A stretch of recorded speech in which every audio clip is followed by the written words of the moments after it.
Notification में दिया है 2023 का जो 33 रिजर्वेशन है उसको नोटिस दिया जाए। देखिए, भारतीय जनता पार्टी को समझना मुश्किल है। अरे डीडी लगा हुआ है। भारतीय जनता पार्टी के फैसलों को समझना बहुत मुश्किल है।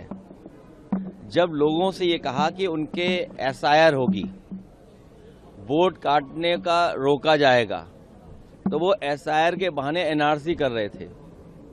अगर मान लीजिए भविष्य में एनआरसी होती तो कौन से नए कागज मांगेंगे, कौन सी नई चीज आप मांगेंगे? तो यूपी में हम लोगों ने देखा एसआईआर के बहाने एनआरसी कर रहे थे।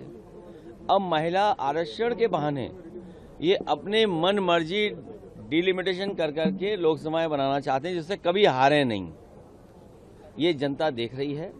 जब कभी भी ये मतदान के लिए भारतीय जनता पार्टी जाएगी, बुरी तरह भारतीय जनता पार्टी हारेगी। लेकिन प्रधानमंत्री जी और जितने भी बीजेपी के लोग हैं वो ये कह रहे हैं कि अगर ऑपोजिशन ये बिल पास नहीं होने देती है तो वो साफ साफ महिलाओं के अगेंस्ट खड़ी है। हम लोग महिलाओं के खिलाफ नहीं हैं, महिला आरक्षण के पक्ष में हैं, लेकिन उनके सहारे ये लोकतंत्र को और हमारे संविधान की जो धज्जियां उड़ा रहे हैं, ये डिलिमिटेशन क्या करना चाहते हैं? अपनी मनमर्जी कॉन्स्टिट्यूंसी क्यों बनाना चाहते हैं आप? आसाम में देखा लोगों ने कि किस तरह की कॉन्स्टिट्यूंसी बनी है, जम्मू कश्मीर में देखा किस तरह की कॉन्स्टिट्यूंसी बनाई। आपने स्टेटहुड का सबको वादा किया, लेह लद्दाख को वादा किया, आपने जम्मू कश्मीर को वादा किया, आप कहाँ खड़े उतरे? तो भारतीय जनता पार्टी जानती है और किस तरीके से जनता को गुमराह करना। ये महिला आरक्षण के बहाने डिलिमिटेशन लाना चाहते थे।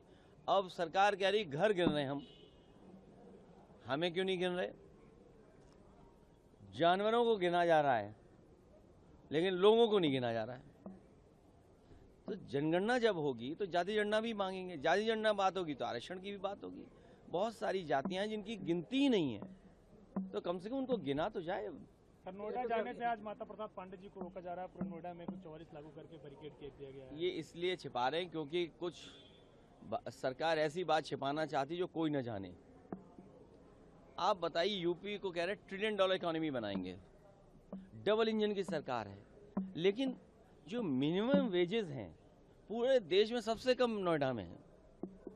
आप उसके लिए क्या कर रहे हैं? हर 5 साल में आपको विचार करना चाहिए या कुछ वर्षों बाद विचार करना चाहिए, महंगाई के अनुपात में देखते रहना चाहिए आपको। आप क्यों नहीं मजदूरों की बढ़ा रहे?